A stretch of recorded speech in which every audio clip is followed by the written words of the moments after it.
Здравейте! Добре дошли в Гълъбари без тайни. Днес започваме една истинска история. Без премълчаване. Здравейте на всички, които гледат Гълъбари без тайни. Днес сме с един човек с главноча. Един човек, който е направил много за българското гълъбовъдство. Човек, който е гледал както декоративни, така и спортни гълъби и има много какво да ни разкаже. С голямо уважение и респект днес ви представям Константин Методиев. Добре дошъл. Благодаря. Добре заварил. Под чашата съм приготвил една изненада за теб. Искаш ли да надникнеш и да ни споделиш какво пише на нея от другата страна?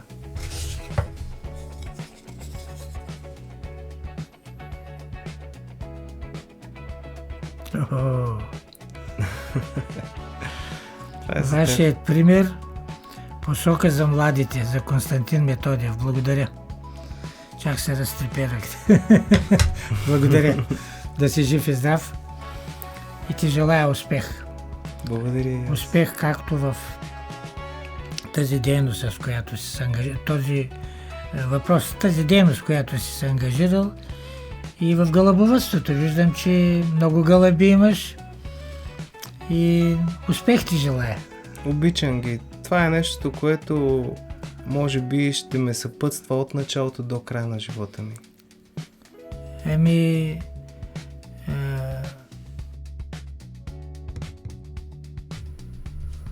Много хора, когато станат на тая възраст, на която съм аз, вече не гледат гълъби. Един от тях е брат ми, който е даже малко по-малък от мене. Трудно подвижен, не може да се качва по стъпала, не може да... И ги примахна гълъбите, каза сега и перо няма.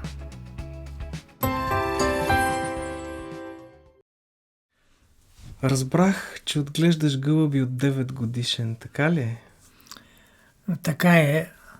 Аз съм роден в Тутракан и още като ученик в 3-ти клас някъде се запалихме с брат ми по гълъбарството и съвсем елементарни гълъбчета взехме и в таванските помещения на къщата, в която живеехме, където сме родени, и ги гледахме заедно с брат ми и постепенно преминахме на по-модерни, по-хубави гълъби и това е до времето, когато вече постъпих в института в Вимес в Русия и тогава се включих и в Дружеството на гълъбовъдите и природолюбителите. То тогава се казваше Гълъбовъдно дружество Мир Русе, което е основано през 1963 година. Аз от тогава се включих, 1968 година се включих в работата на дружеството, но какво се включих? Като обикновен член, редови член. И това беше до 1975 година, след завършване на института. 3 години бяхме по разпределение с съпругата ми в Силистра и когато се върнахме вече в Русе, и тогава вече съвсем активно участвах в работата на гълъбовъдното дружество и тогава имахме вече покани от различни организации в чужбина. Участвахме на изложби в чужбина и постепенно и дружеството се разрасна. Имаше един период от време, когато дружеството наброяваше 330 души членска маса. Имахме секция... 330 човека? Да, 330 души.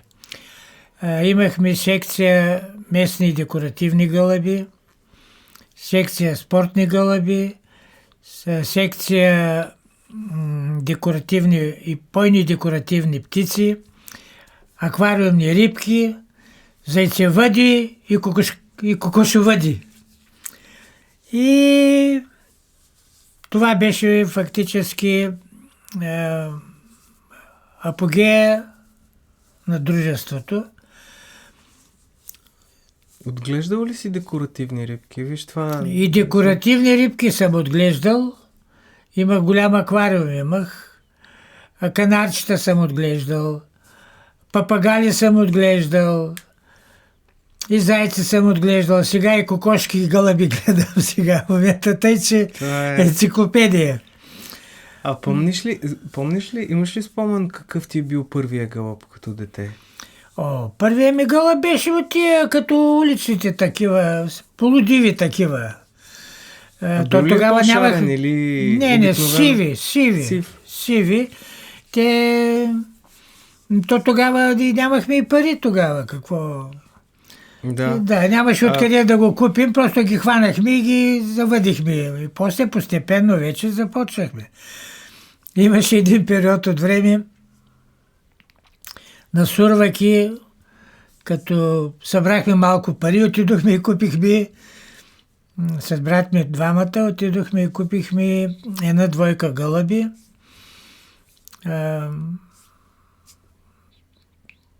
Такива.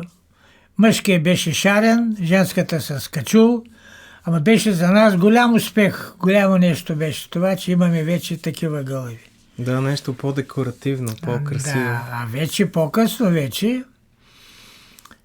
когато вече имах и финансови възможности, с контактите с Румъния, тогава се запалих много по кастани. Има на румънски Кастани де Крайова, така се казва породата. При нас са известни като кастани. Кастани, да. Не съм виждал кастани в България от много време. Да, те са нисички, така много красиви, щупени гълъби. Те са красиви, са хубави гълъби. Най-интересното е, че на първата изложба, в която участвах на Интертао, това беше организация на гълъбовете от социалистическите страни. На първата изложба, в която участвах с кастани една-двойка, и аз самия не очаквах, че ще бъде така. От една порода гълъби, за да бъде определен като шампион, трябва да има от 3 държави да има представители. И фактически моите гълъби станаха шампиони, при положение, че това е румънска порода и румънците и унгарците участваха с такива породи. И беше голям фурор. Да. Това е голям успех. Голям фурор беше тогава. Но и гледал съм тогава, им викахме японци на тия будапещенски късоклюни гълъби, такива съм гледал. В детството малко да те върна, в Русе как се случваха нещата? Там по тавани ли ги гледахте, в къща ли си отраснал? Малко да те питам за начало. Аз съм от Тутракан и учих механотехникума в Русе. И гълъбите бяха в Тутракан, където малките братя ги гледаха. Ние сме 4 братя сме и сестра имаме. Mm-hmm. И малките братя, те ги гледаха гълъбите, иначе аз съм ръководителя, обаче те ги слушаха, послушни. И там бяха. Но вече като се върнахме от Силистръп, там сме били по разпределение в завод Стомана. 3 години съм бил там. И тогава вече на тавана в къщата, аз бях зет в апартамента, таванската стая беше направена хубав гълъбарник и това, което доктор Станчев го споменава, нали, точно там беше. Да, аз бях колега на баща му. Той ни казва всичко, обаче бях колега на баща му и той слуша, че не говоря с някого за гълъбите и той вика: коце, моя малкият син каза, болен по гълъбчета, тъй. Вика, че доведи го, бат Стевка, доведи го у нас. Викам и на сутринта, рано сутринта, Следващата сутрин, рано сутринта, баба Лъка чука на вратата. Коста, ела каза, че Стефан Станчев те чака с едно дете. Но той сутринта в 6 часа. И той вика, аз имах глупостта, каза с още да му кажа, че така и така имам един колега, който има гълъби, ай да отидем. Той не е имал търпение. То сега не може и сега е вечер. Не, да тръгваме. Деве сутринта, като се събудим, тогава цяла нощ не мигна, че ще ходим. И сутринта каза, няма търпение, айде да тръгваме. Че така стана с Митко Станчев. Но там ми бяха гълъбите и бяха доста време. Там гълъбите ми бяха до 80-та година, когато се преместихме се в друг апартамент се преместихме. И тогава аз понеже не живея вече в блока и там стана така, че комшиите, там съседите имаха претенции. Да, той не живее, като живее тук, как да е, ама сега не живее тук, па гълъбите са му тук. Че тогава при един приятел, гледахме ги съвместно и така, до края тук ги гледах, от тата ги гледах, докато сина, който е в Англия, в един момент вика, татко, стига самото на тегната и дай да купим една къща, каза, и там ще гледаш. И сега гълъбите са ми в Сандрово, вече стана 15 години и повече, 17 години. Гълъбите са ми в Сандрово и там ги гледам. Да. Имаш ли така смешни ситуации, случки по-екстремни като дете, някъде, примерно, да си ходил, да си ловил гълъби или някакви други бели да сте правили като деца? Да. Имаше един момент, ние имахме като деца. Трябва съм бил 6-ти клас, там някъде. Искахме да имаме по-хубави гълъби и хванахме едни кокошки на един комшия. Mm-hmm. 2 кокошки ги сложихме там на едно скришно място. И като ни изпращаше майка ми да купим яйца, ние носим от нашите яйца и парите ги прибираме. Обаче в един момент отидохме ни при един галабар, такъв стар галабар, и му искаме гълъби, искаме да купим гълъби. Той вика, донесете кокошки, каза, донесете ми 2 кокошки и ще ви дам гълъбчета. И ние ги имахме кокошките, вземаме го. В една голяма чанта носим гълъбите, кокошките, вземаме гълъбите и тъй. Да, ама оказа се, че кокошките са собственост, те бяха, оня ги гледаше в една работилница, да роделец беше, и той ги взе и ги живее в съсед, от когото купихме, от когото взехме гълъбите. Да. И той като гледа неговите кокошки там. И му вика, какви са тези кокошки тук? Те са моите кокошки. Те сказа от фурнажиите, каза момчетата, защото баща ми е хлебарен. От фурнажиите момчетата ми ги донесоха. Мамо, и този веднага се оплаква на директора на училището. Щяха да ми вземат пионерската връзка. Да, пионерската връзка, ще ми намаляват поведението. То хубаво. Войчо ми беше кмет на Тутракан, че той се застъпи и такова. Да казаха на там всичко. Значи си е било екшън. Има, да, как. Ама за сметка на той пък татко такъв хубав бой. Оттупа на и двамата. Ама това е сега. Има ли нещо, което е така, като върнеш лентата назад и си спомняш от тези години младежки и детски, нещо, което хората не знаят за теб? В смисъл, каза, че си гледал рибки. Рибките ги гледах вече много по-късно. По-късно? Много по-късно. Има ли нещо такова, което хората, примерно, не знаят за теб? Така да се сещаш? Или... Не, сега много хора понеже много хора ме познават от времето, след като съм завършил висшето си образование. Никой не знае, още като малък, ученик в механотехникума, като бях аз, ваканцията съм работил като фурнаджия, като хлебар. Цялата ваканция. Ма ние сме 5 деца. Аз съм най-големия. Да. И цялата ваканция на 1 юли до 10 септември работя като хлебар.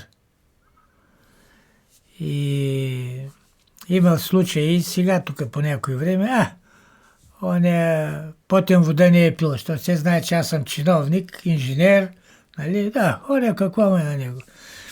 И аз като им разправям, дай си стиснем ръцете, вика, ти ще ми щупиш ръката ми. Аз съм работил, хляб съм месил с тези ръце. Аз то не е тъй само. Да. Той дето много не знаят. Сега има много дет не знаят, че имам 3 сина. За съжаление и 3 са в чужбина. Някой от тях така пленели от животните? Изобщо. Никакъв интерес. Никакви животинки? Никакъв интерес. Кучета, котки нещо гледат ли си? Най-малкия, и то не толкова той, колкото дъщеря му. Те живееха в Русе, имаха 2 котки и заминаха Те имат английско подданство, имат граждани на Великобритания. Като заминаха, специално върна се булката после, взе с кола с някого и 2 котки ги взеха и сега котките са там при тях в Скот. Сток Сити там. Пак са наследили от теб любовта към животните в този случай? Не. Те не. Не до такава степен. Другия син пък, той като купи къща там в Англия, къщата имаше вграден аквариум във едната стена. Ама аквариум голям. Аквариума може би метър и 20 на 80 сантиметра. Голям аквариум. Цялата стена заета. А какви рибки гледаше, знаеш ли? Сладководни или... Не, от тия... има и гупи, но има и други от тия... от живородните. Да, и скалари, и други. Грижи са хубаво за тях, има. Рибките са голямо хоби. И неговите, единия му от синовете, и той запален да ги гледа. Ама такъв е живота сега. Не може... някои съжаляват, казват, моите така не ги научих, каза, да гледат гълъби. Просто са имали други интереси. Не може всички да сме еднакви и затова животът е толкова интересен и хубав. Бате Кости, искам да те питам за изложбата, която доктор Станчев спомена, 81 година, която се е провела в Русе и разбрах, че ти си главното движещо лице това нещо да се случи. Първо искам да те питам за самото събитие. Как се стигна до идеята да е в Русе и как така се случи да сте домакини на едно такова голямо събитие, до което на този етап и в този момент не е провеждано в България? Сега ние вече участвахме, всяка година се провеждаше изложба на Интертау на социалистическите страни. И ние редовно участваме и те поемат ангажимент за хотел, за съдейство, за храна, тържествена вечера там. И ние отиваме, бяхме 4 делегати обикновено, Стоян Колев, Иван Коларов, Стоян Турлаков и аз. Аз най-млад от всичките. Ама в интерес на истината единствено аз бях председател на дружество. И съдия, и Турлаков съдия, и Коларов съдия. И на изложбата, която беше в Бърно, реда е 1981 година да бъде България домакин. А това кой го решава? Как? Ама не, идва ни реда. Мгм. Те бяха, ние не сме били. Да. И каза, предлагаме България да... И трябва да кажем, да, окей, ние ще бъдем. И тогава Колев, сега Бог да ги прости, те и двамата с Коларов изпратиха мене, аз да поема ангажимент, викам, благодарим, изложбата ще бъде в България. И всички ръкопляскат, че най-после и България ще бъде домакин на изложбата. Обаче в интерес на истината, имайте предвид, че 1982 година Унгария чества 100 години от техния съюз, пък ние още нямахме съюз. Да. Ние 100 нямахме години съюз. пък ние нямаме. Ние нямаме. Разликата е почти... 99 години беше тогава. И как да е, окей. И аз си правя сметка Варна, голям град с такова, Шумен, има традиции, има всичко. София, има зали, всичко, къде ще проведем изложбата. Обаче в един момент Стоян Колев ми вика, Коста, то май месец се провежда предварителна среща за организация. По двама души представят от всяка държава, идват, за да се оговорим какви са условията и тъй. И Колев ми се обади, Коста най-добре каза в Русия да се проведе срещата, защото там на границата румънци ще дойдат и най-наблизо до Дунав мост. По-удобно. Да, по-удобно. Викам, добре, бе. Обадих се аз там в ОКС-то, организирахме залата, къде ще се срещаме, всичко. Ние все пак дружеството имаше възможности, макар че тогава, какво да ви кажа, тогава членския внос беше 5 лева за година, а за ученици и пенсионери беше 1 лев и 20 стотинки годишен членски внос. Но ние имахме и магазин и оттам имахме търговска дейност, продаваме артикули за канарчета, храна. Някой, който има канари, папагали, ги подаваха там за продан. Ние ги купуваме по 3 лева, ги продаваме по 5 и там печелим. И поехме ние, нашето дружество пое издръжката, всичко. Ама не можем да кажем къде. Още не е уточнена на залата. Така казахме. Ама до края на септември ще ви се обадим къде ще бъде изложбата. И да, минава и в един момент Колев ми се обажда. Коста каза, създай организация, изложбата ще бъде в Русия. Чакай, бе. Как така в Русия, бе? И тогава аз като попарен. Ти не очакваш, да. Не. Аз затова само седя и те слушам. Ние сме правили изложби, ама сме правили изложби, а там се участва всяка държава с по 200 гълъба. По 200 гълъба всяка държава, 8 държави по 200 са 1600 гълъба. Да. И къде ще ги поставим тия? Ние правим изложба за 50-100 гълъба и толкова. Първата изложба в Русия беше в парка, в залата за смеха. Ама тя все пак е зала някаква и освободиха освобождавате сутринта и вечерта и ние освобождаваме и толкова. Така бяха тогава. И аз върна като попаден и се черпим и тази си едни приятели. И викаме, Коцека, гледам те нещо си умислен. Умислен се, викаме, ти знаеш, викам. Отговорно лице. Трябва да правим. Аз казах, че ще бъде изложбата в България и сега да кажа няма да бъде в Русия. Салона на мототехника, бе, продаваме леки коли, бе, нашия. Ни каза, докато докарат коли, за 3 дена свършват колите, няма коли. И цял месец. Във времето май колите са били с записвания и така нататък. И то за това. Аз за да си купя кола 14 години чаках. Да, знам, че... Внасяш 1500 лева вноска и чакаш. И как да е? И той като ми каза, тъй викам, и пиша аз една докладна до председателя на Окръжния народен съвет. другари Дочев, така и така ще се провежда голяма изложба в Русия. Няма подходящото място, само салона на мототехника. И той написах аз една докладна, ама хубаво, интелигентно, подредено всичко, убедително. И чакам аз резултат, няма резултат. Чакам резултат, няма резултат. И на сътрудника на председателя викам, Тони, там има, той е резолирано за твой началник, за заместник председателя. До него е резолирано, защото мототехника е в неговия ресор.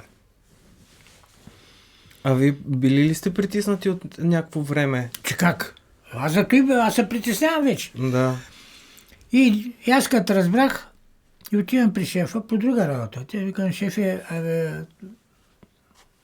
там за изложбата, за той. Ти ли ще ми дава задачи на мене? Като ми каза, аз какво да му каже? Млъкнах. И оплаках се на Тони. Аз викам, Тони, ти знаеш, он е така и така ми каза. Не се притеснявай, каза. На следващата оперативка той подсказва на председателя да вземем решенията от предните оперативки, решенията. И той, Анастасов, какво стана с изложбата на галабарите? Действам, другар Дочев. Нищо не е направил. Действам, другар Дочев.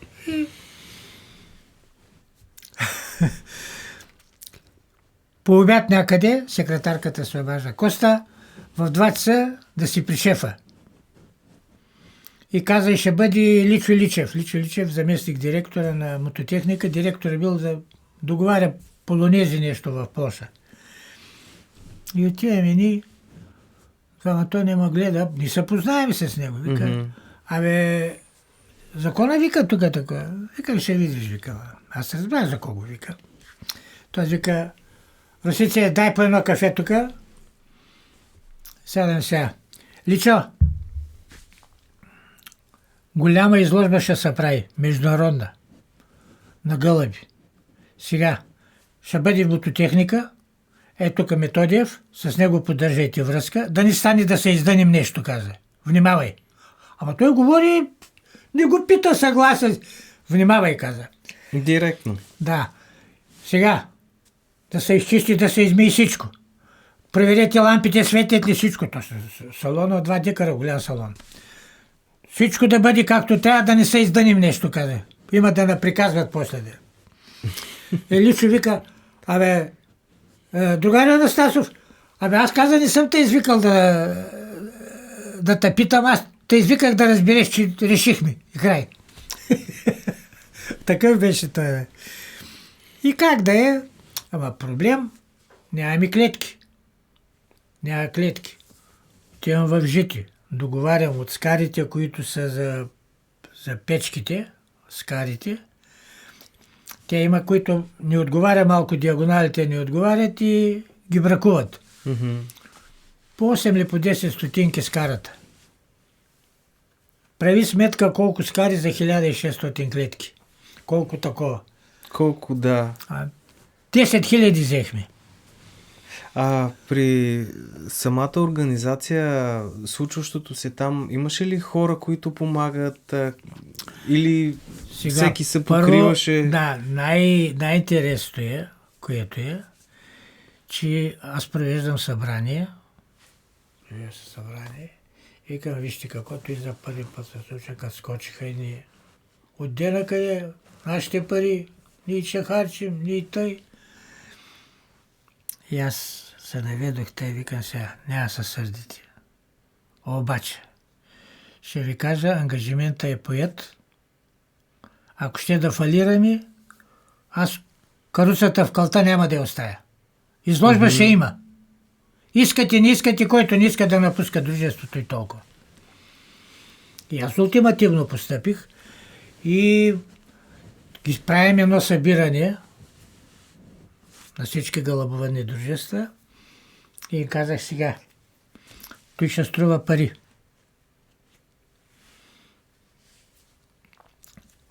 За салона не плащаме нищо. Обаче, Има работници, деча работят. Всяко дружество да даде по един човек. Ние ще му осигурим спане за 4 дена. Всяко дружество. Освен това и дружествата, на базата на членската маса, всяко дружество по 1 лев. Има дружество по 5 души, 5 лева. Другите тъй. Да. Отделно аз пък с Дунавска куприна, с завод, тогава беше 9 септември, Приста, Кожанския завод, с железничарите, аз понеже съм работил в сектората, едните даваха 2000 лева, другите даваха 1000 лева, кой колкото такова. И събрахме и пари, и стана изложбата, стана много хубаво. Тогава този Тулипант, който беше президента на Унгарската федерация, той изпрати на делегация, включително тогава за първията представиха и нутри на нашата изложба, представиха и те ни ги подариха нутрите, бяха 10 нутри, отделно 20 гълъба донесоха, като подарък ги оставиха на дружеството. И ние на всички, които работеха там, им давахме по някой гълъб, по нещо им давахме. На чужденците, коя българска порода, имаш ли спомен, коя българска порода е направила така повече впечатление? Малко ще излезе така, че са изтъкваме, ама мавиите им харесаха най-много. Русенските двукачули гълъби, мавии. Те и другите им харесаха, защото беше атрактивно за тях това. Най-интересното е, че на една от изложбите и ни искаха едни наши гълъби и аз ги подарих. 2 двойки им дадохме. Най-интересното е, че след 3 години те участваха с мавии, които бяха по-хубави от нашите. И сега се сещам да те питам още нещо, което ми идва на акъла. Коя според тебе българска порода може да се развие до световно ниво? Да стане в световен мащаб? Коя българска порода виждаш ти като да има такъв потенциал?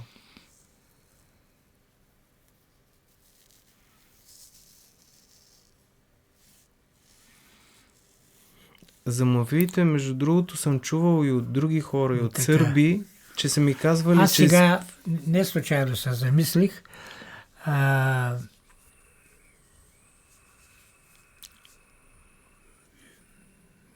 Белослатинските двукачули гълъби в Румъния има каларашки. И те много търсеха наши гълъби да ги вкарат в техните, да подобрят стойката, за която говорихме днес. Да, тяхната стойка... Техните са много къси и такова. Са хубави гълъби, по-спортни. На времето имаше много към черпанските. Имаше интерес. И от тях сме продавали там. Какво продавали? Повече подарявахме нещата. Но сега всеки, който си даде гълъбите за изложба, дали ще трябва да му ги върнем. Да.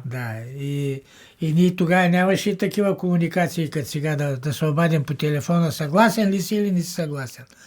Няма как да се свържем оттам с него, да го питам, и сме правили глупости, че даваме ги и като се върнем, те ми бяха най-хубавите. Кажи колко пари ще ги платим и толкова. И това го имаше. А имало ли гълъби, които така през годините, от онези години говоря, изложби, да са ти направили такова впечатление, че да ги помниш до днес?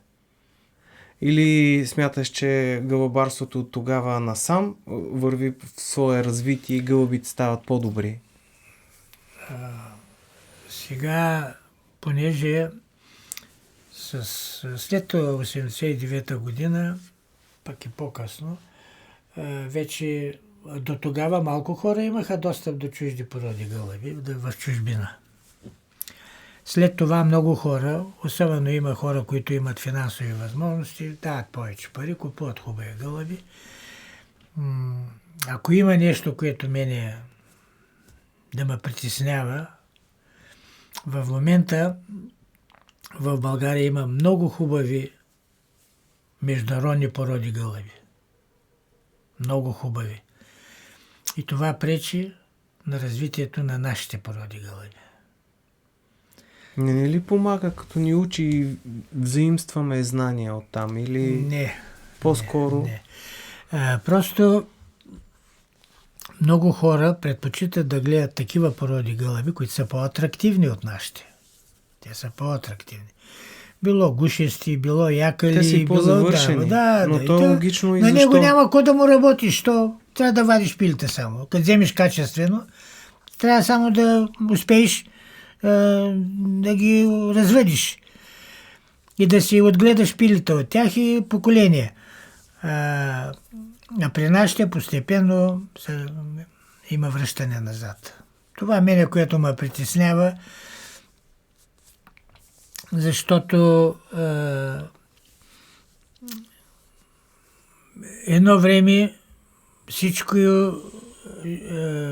хората живееха повече в апартаменти, в блокови, там няма условия за гледане. И тогава дръпна много назад гълъбовъдството. След това обаче много хора купиха имоти по селата, макар че и селата са обезлюдени, но не мога да кажа сега коя порода. Сега се говори за варненските, говори се за шуменските гълъби, плевенските гълъби, белослатинските, които са така поддържат ниво. Другите, поне моята информация, която имам, аз в интерес на истината в последните 10 години съм се откъснал малко. Бате Коста, да те питам, имаш ли някой гълъб, който не би бил забравил и защо от онези години в изложбите? Това е един куриоз. На една от изложбите беше представена една гълъбица, която е така добре дресирана. Тя първо гълъбицата много хубава, беше сатинет и който мине покрай нея да й говори, и тя веднага се надува покрай него така. Ласкае се. Ласкае се. И Кунчо, Бог да го прости, който беше председател на Врачанското дружество, той доведе жена си. А жена му беше много против гълъбите. Защото той постоянно някъде е ангажиран, такова. Пък тя работеше в банка, една хубава жена беше. И в един момент тя идва при мен и вика: бати Коста, много те моля, искам тая Кунчо да ми купи тая гълъбица. Той гълъбче, тя даже не знае, че е гълъбица. Каза, аз ще си го гледам в секцията, ще го сложа, аз ще си го гледам. Викам, добре, ама той Кунчо не ще. И аз отивам при Кунчо, викам, що не искаш? Викам, жена ти веднъж да поиска тя едно гълъбче такова. Бати Коста, аз ходих, проверих, ама не го дават. Не го дават. И ходих аз при този. Той беше един германец беше. Ходих при него и му викам, тъй много. И той се смее. Вика, няма да го дам. Каза, защото тя гълъбицата е любимец, каза на цялата къща, каза. А ако се върна, колкото и пари да им донеса, те няма да ми... ще ми се разсърдят. Няма да бъдат доволни. Тъй, че това е един от случаите, за който ми направи страшно впечатление. И то има и други, ама това просто така импулсивно ми дойде на ум. И накрая тъй си отиде тя без гълъбче. Вижда, ти покажа тук една снимка. Позната ли ти е тази снимка? Да.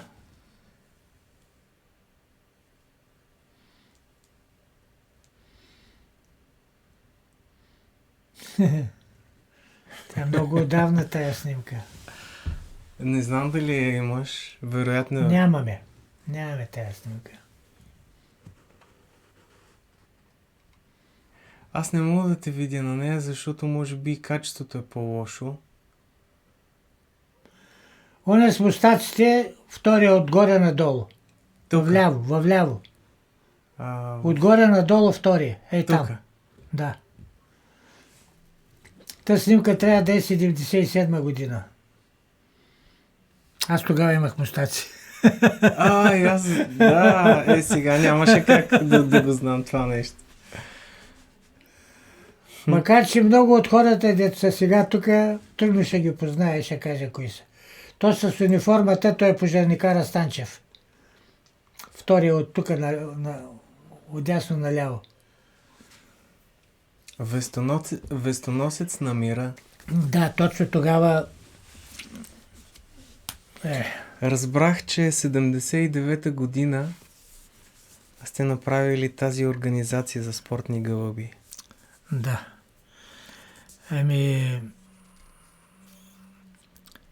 Тогава имаше един координационен център и най-интересното е, че брат ми беше движещия. Да, той е от край време запален по почтенските гълъби. И тогава аз под негово давление направихме секция почтенски гълъби в Русе, защото е от Утракан. Направихме в Русе такава секция и смея да твърдя, че тогава Русенското дружество беше едно от най-силните, заедно с Стара Загора, по състезание с гълъби. И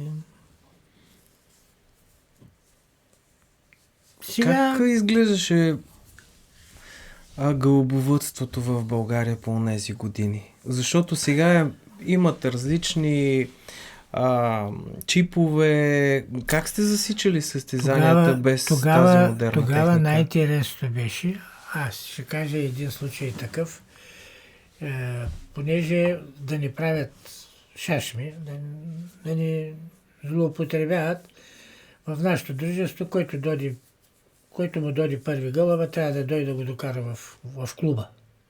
Mm-hmm. И на някой му идва гълъба, ама той живее в горната махала, горния квартал на Русе. Той тръгва с колело. Обаче нещо се спукала гумата, фърля колелото и бяга с гълъба в ръка да дойде да го покаже. Така. Тогава по това време брат ми нямаше пръстени, гълъбите нямаха пръстени, большинството от гълъбите. И тогава брат ми уреди от Румъния да внасяме пръстени. И то полулегално бяха внасянето на пръстените. Плащаме си ги, ама... И така, тогава така беше. На гълъбите после купихме си часовници. Обаче с едни гумени каучукови пръстенчета ги слагаме върху това. Те номерирани също. И когато гълъбите ги подготвяме за изложбата, слагаме пръстенче и пишем кой номер. Гълъб номер еди кой си, с пръстен номер еди кой си. И когато пристигне гълъба, хващаш го, вземаш му гумичката, пускаш я в часовника и штракаш. И той би на една лента, както на касовия апарат сега. Mm-hmm. В колко часа си пуснал гумичката.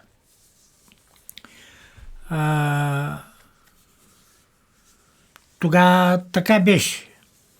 По-късно вече направихме с чипови, каткаци на плочката, отчита се гълъба, че е дошъл и вечерта всеки се носи апарата, слагат го там на един компютър и отчитат кой гълъб, кога, как е, що. И после и оценяват, не оценяват, а правят класация на гълъбите, защото всеки гълъбарник има координати и чрез компютъра се изчислява разстоянието. Всички гълъби се пускат от едно място, обаче разстоянията са различни. Mm-hmm. И гълъба, примерно в Плевен, може да дойде по-рано, обаче гълъба от Горна Митрополия да го победи, да е дошъл една минута по това разстояние, разликата в разстоянията, се отчита всичко, отчита фактически, отчита със средната скорост на движение на гълъба, за която е дошъл. Разстоянието 250 км, разделено на времето и дава средната скорост. Примерно 1150 метра в минута. Мгм. И така е. А Имали как, сме случай, и другото, което е, ако първият ден не си дойдат гълъбите, защото големите разстояния не се връщат първият ден, времето от 10 часа до 6 часа сутринта се смята мъртво време. Като смята средната скорост.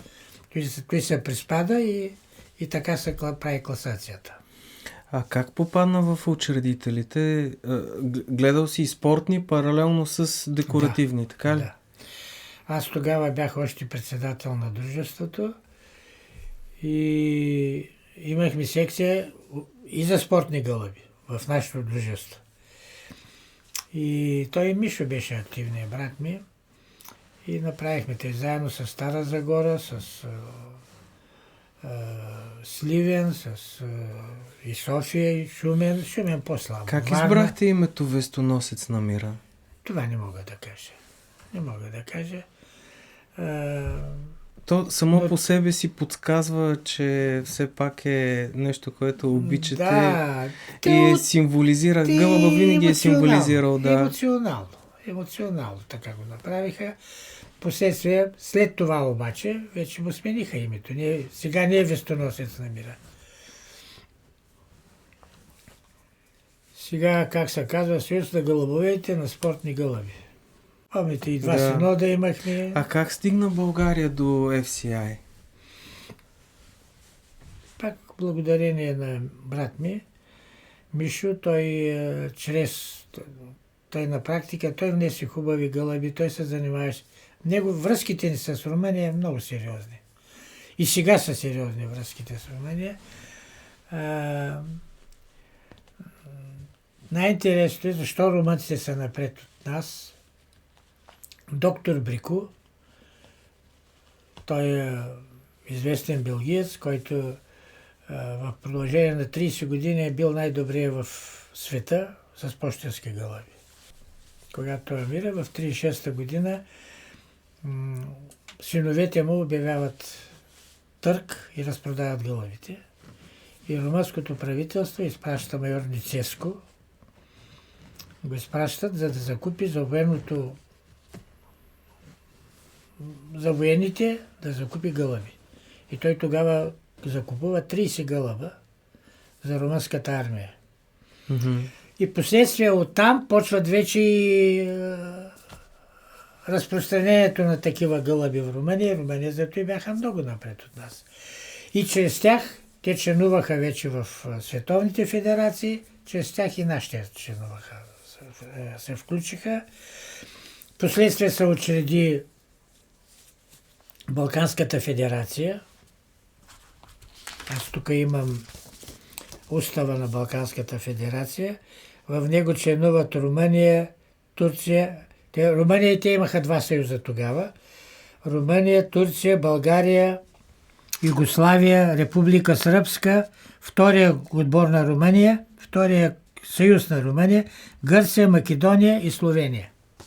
Mm-hmm. Той са Балканската федерация.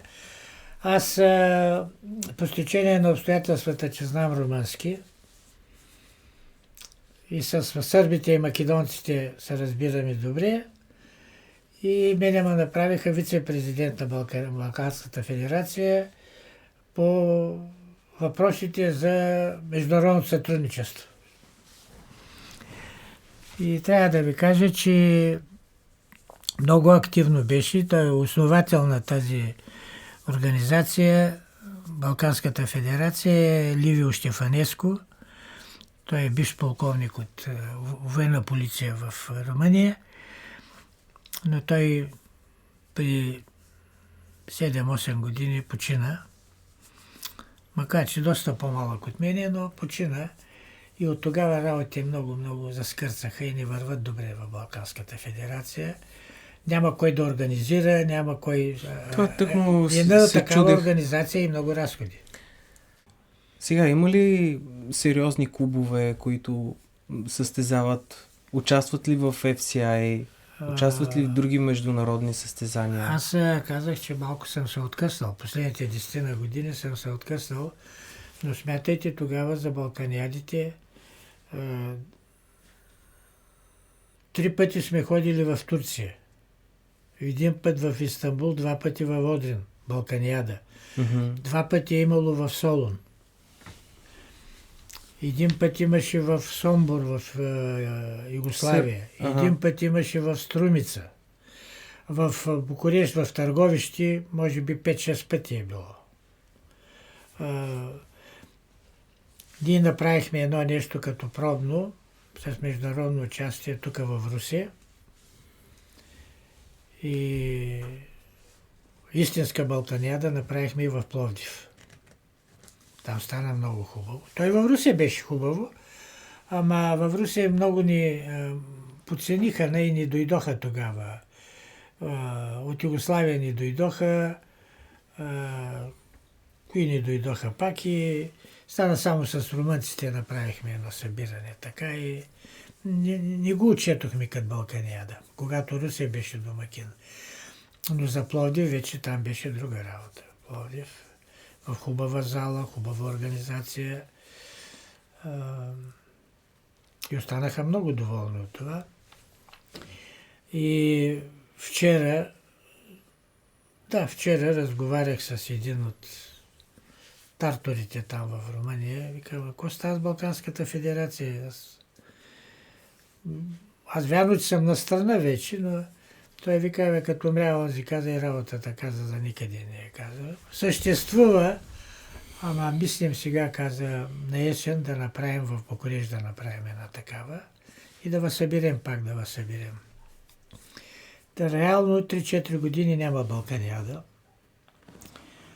И той каза, мисля, че знаеш, че какви са разходите за една Балканиада. Носят си гълъбите, имаш грижи за гълъбите, има съдии, има официална делегация, има придружител, който се грижи за гълъбите. На те всичките хора на всяка държава е ги 8. 8 по 4, 32 на 32 души трябва да осигуриш ядене, спане. Всичко, да, пансион. Да. Единствено пътя всеки се плаща в такива ситуации. И той това ми каза, то с моя приятел Мариус.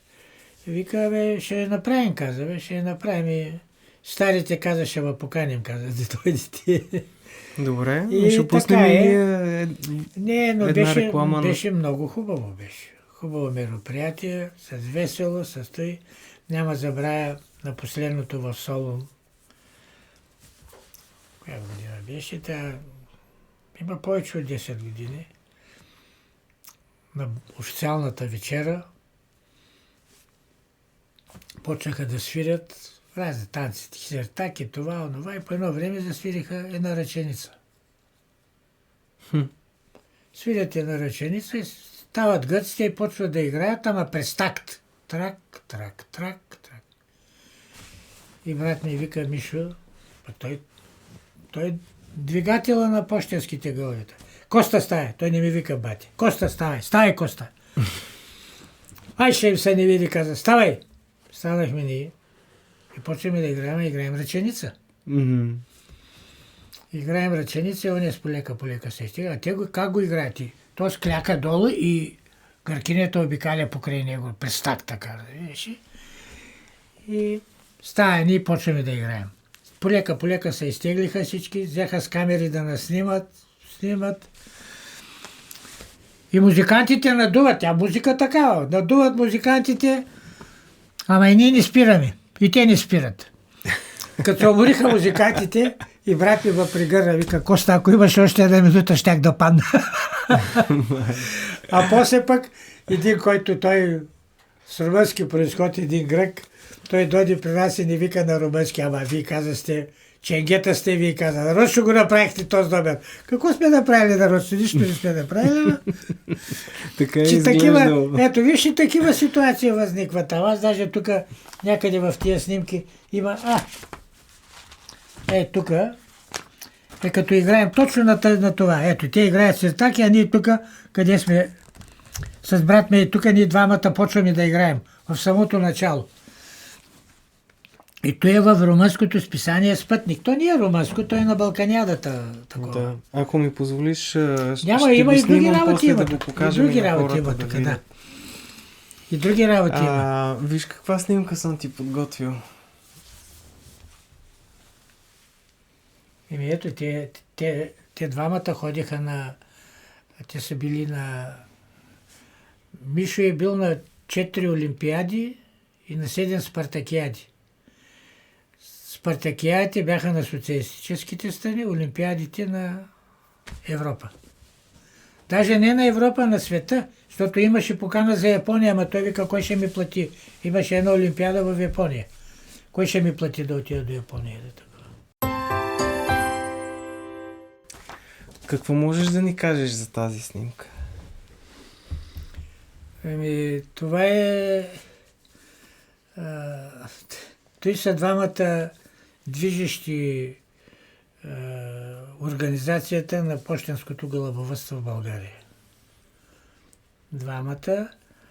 И тук като гледам, изглежда са някъде на някой спартакиада.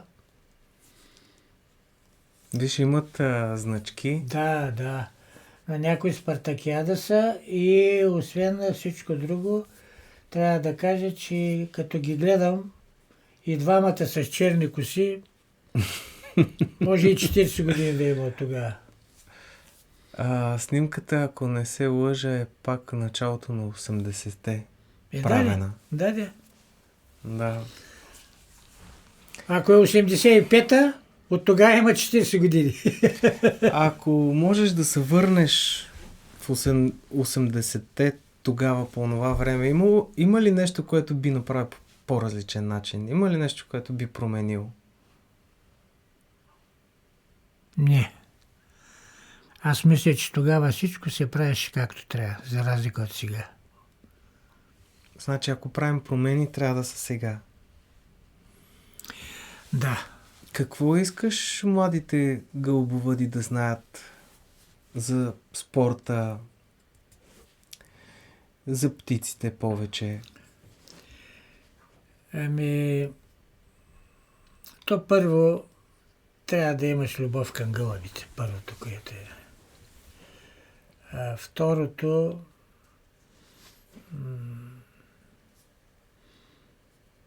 то е свързано с първото. Трябва да отделиш много време. И труд. Време и труд. Защото не става така само да купиш едни гълъби и да се надяваш, че нещо ще стане. То като започнеш с отглеждането на млади гълъби, защото обикновено купуваш стари гълъби пощенски, т.е.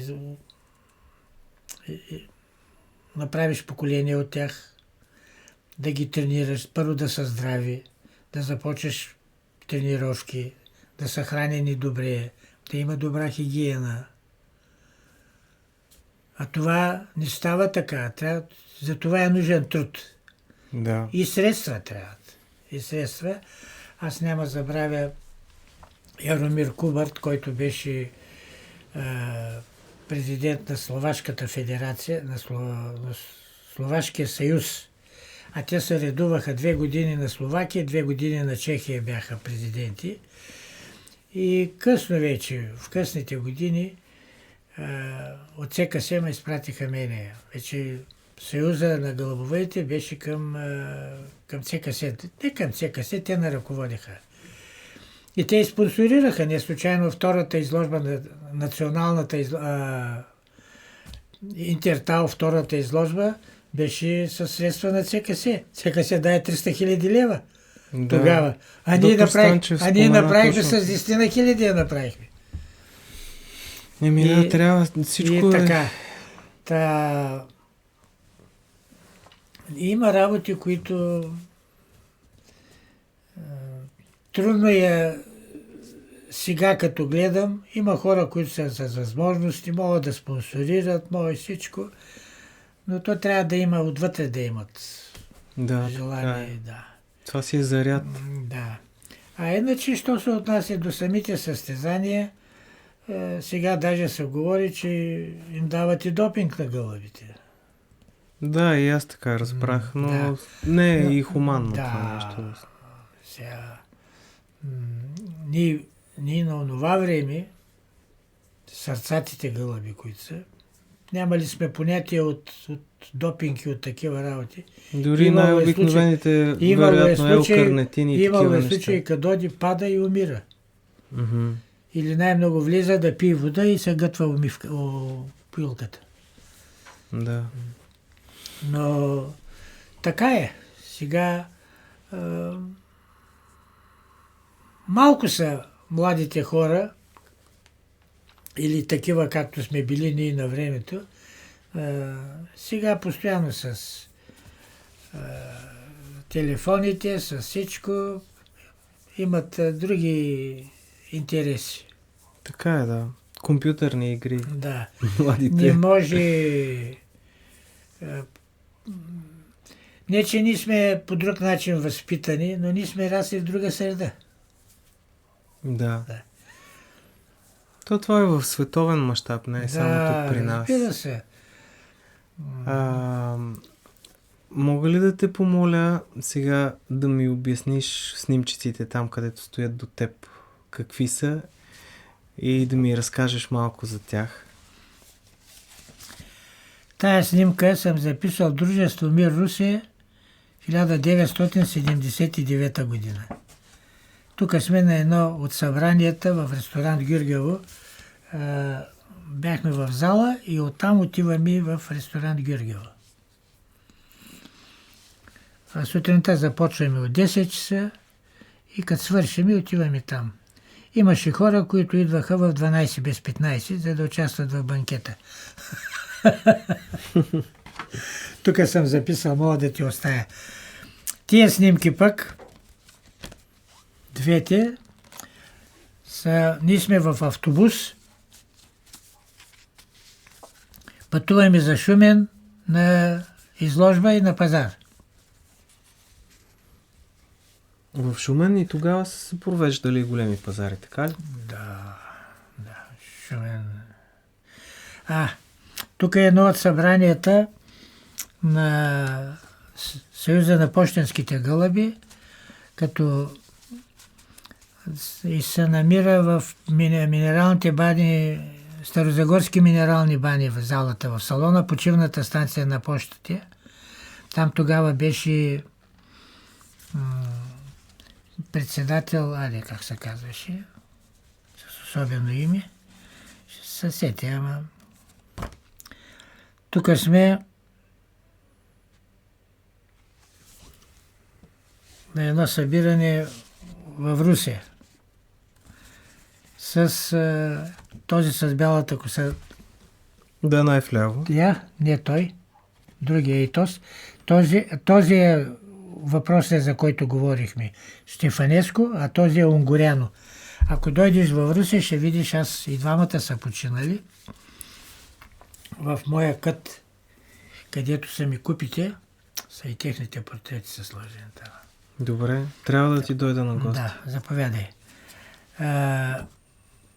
Това е по време на пускане на гълъбите.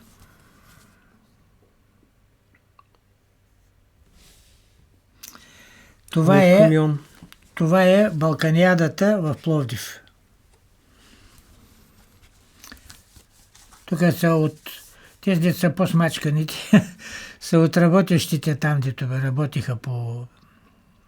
другите са гостите там, дето бяха. Тая снимка е подобна като най-предната. Да. Тая снимка е, давам награда на един представител на Унгария, който беше на наша изложба. Аз като председател на дружеството го Плакетче, нареждавам. хубаво, Да. изглежда много хубаво.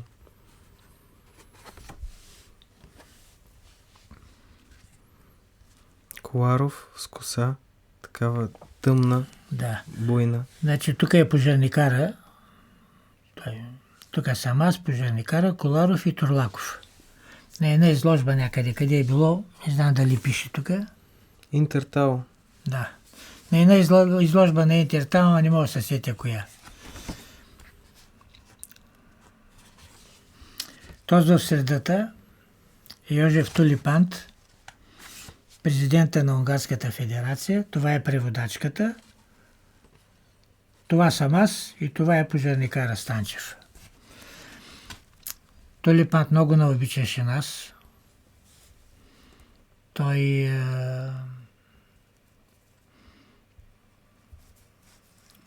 полковник от сигурността и той бил някакъв. Но той не обичаше, защото майка му е нямала кърма и българка го кърмила. И каза, има българско умение.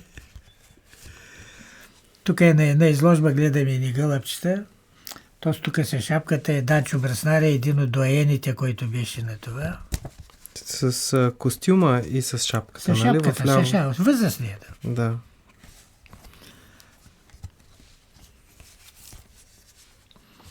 Тук сме на една изложба в Глади Русе. са ни клетките. Да.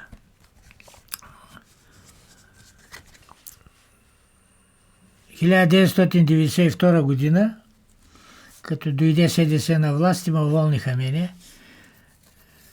Не ме уволниха още, ама тогава кмета каза никой да не се занимава с обществени организации. И аз тогава връчих на заместника си, Тодор Стоянов, той фелшер беше тогава. Предадох властта. Да, виждам документи. Да. Това е, дето говорихме, дружеството.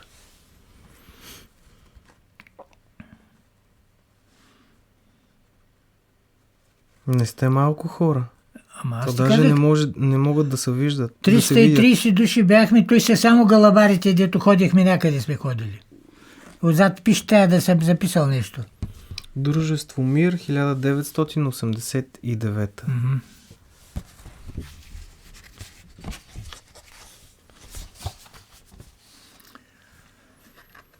Това е доена Велик Пантев, той е от Арчар Видинско, ама Който си го прегърнал. Корабостроител и този е пожарникара. С бялата Той коса. мене много ме обичаше. Той сега ще звучи нескромно, но ме обичаше повече синовете си. Имаше 12 сина. Никъде им нямаше портрет от тях вкъщи. Мой портрет го имаше. Много ме обичаше. Тук пак нашите галабари. Тя не е интересна.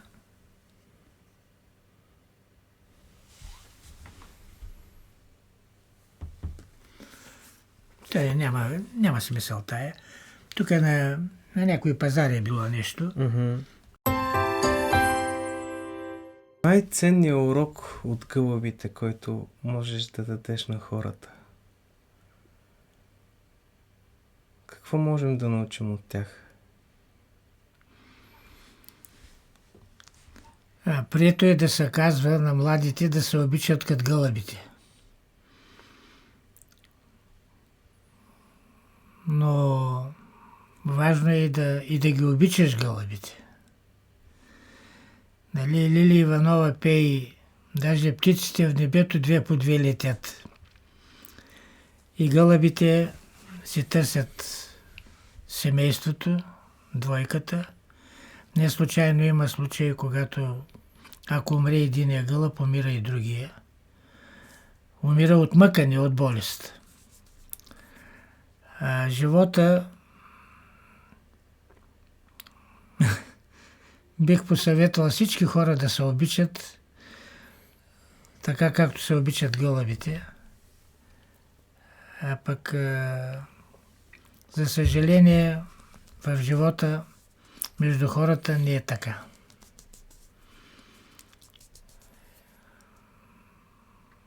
хората сме завистливи и понякога твърде злобни от завист, а не трябва да е така. Кой е човека, който ти е повлиял най-много в гълъбарството?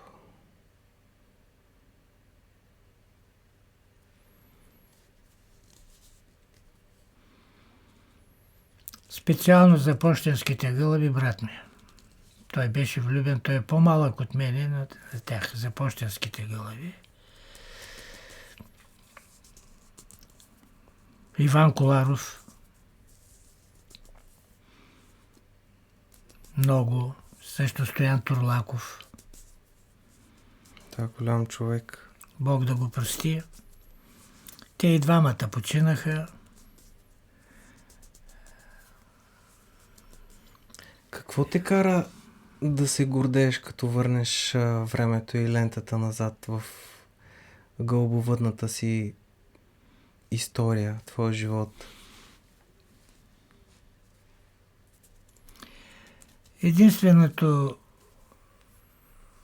за което съжалявам, че в голяма част от този период съм бил отделен от гълъбите. По времето, когато учех в механотехникума, по времето в казармата, по времето на следването, те вече се събират близо 20 години. Да, тя казармата по вашето време е била 3 години. 2. 2 ли? 5 години у механотехникума, 2 години у казармата, 5 години у Вимес и 3 години по разпределение в Силистра, и ги 20 години станаха. Да. Плюс там, плюс така, но тук и те се събират. и другото, което е, че съм нямал възможност да имам такъв хубав гълъбарник, такъв какъвто виждам, че правиш ти в момента. Много ти благодаря. Това ми е мечта. Да. Щом гълъбите, като направят семейство, си правят гнездо. И хората, когато се събират, трябва да имат гнездо. Така е. Това е най-съкровенното, Да. може би, в един човешки живот. Да, и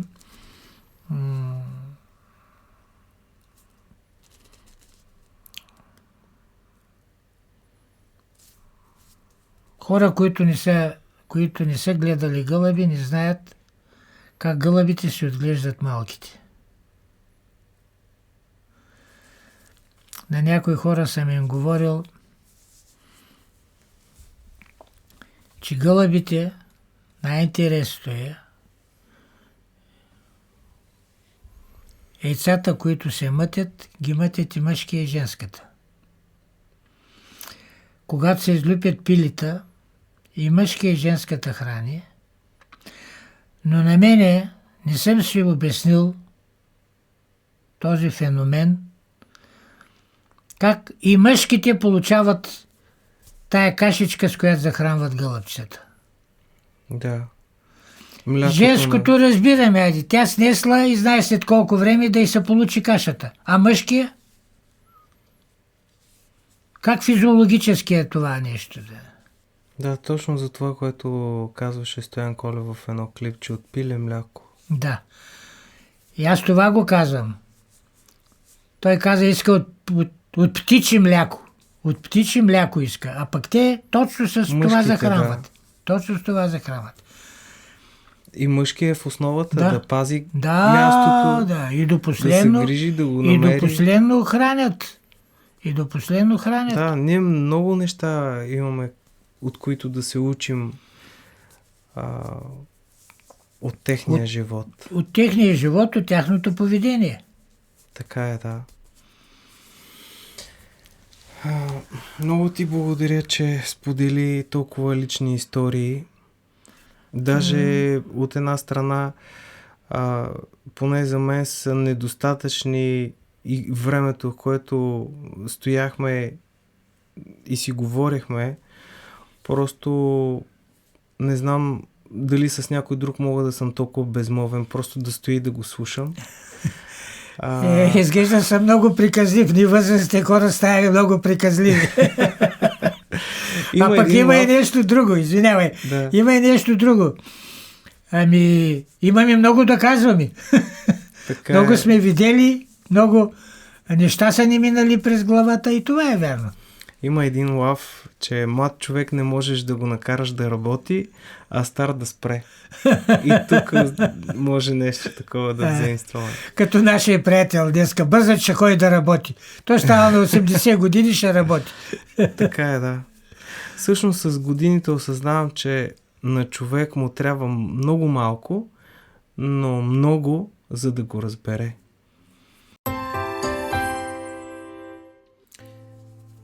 На тая снимка сме двамата с брат ми, която е регистрирана в списанието Спутник, издание на Балканската федерация на гълъбовъдите за спортни гълъби. След състезание от Адапазар от Турция за Русия, 525 км, където мой гълъб стана шампион. А на втората снимка, това е снимка на трима приятели, когато бяхме на една изложба в Шумен. Иван Дамянов от Оряхово, Бог да го прости, почина той. Владко, един много добър мой приятел, и аз. С Владко и сега поддържаме добри взаимоотношения. Помагали сме си и лично сме си помагали.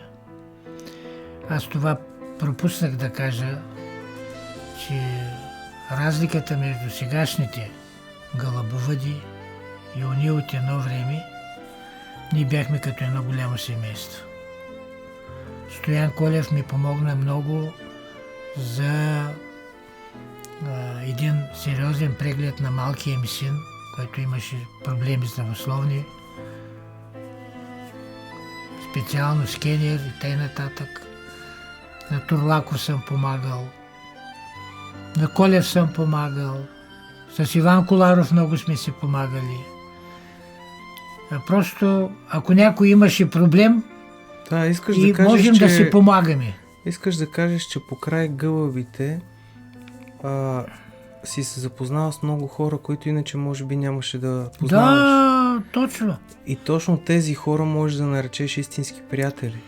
Сега, чрез гълъбовъдството, аз имам приятел от Благоевград, Асен и Коцето. Имам приятел в Ямбол, Тодор Динев и Байтрендафил. Имам приятел в Пловдив, Георги Иванов. В Нова Загора беше Турлаков. В Сливен е Божариков. Просто цяла България. Ето днес видяхте и Славчо Късовски. В Търново, във Варна, в Силистра, в Добрич. Да не изброявам всичките, защото някой може да се обиди, че съм го пропуснал. Хобито точно това трябва да прави, когато е истинско, да сплотява. Така, точно така. Значи да сплотява, да си помагаме взаимно. А сега ми се струва, че не е точно така. Много рядко някой ще ти помогне. Нищо. Вие давате пример. Да. Така че нека младите хора се учат от вас. Дано. Трябва и сме длъжни да го дадем този пример, за да може хората да си дадат сметка кое е по-важно.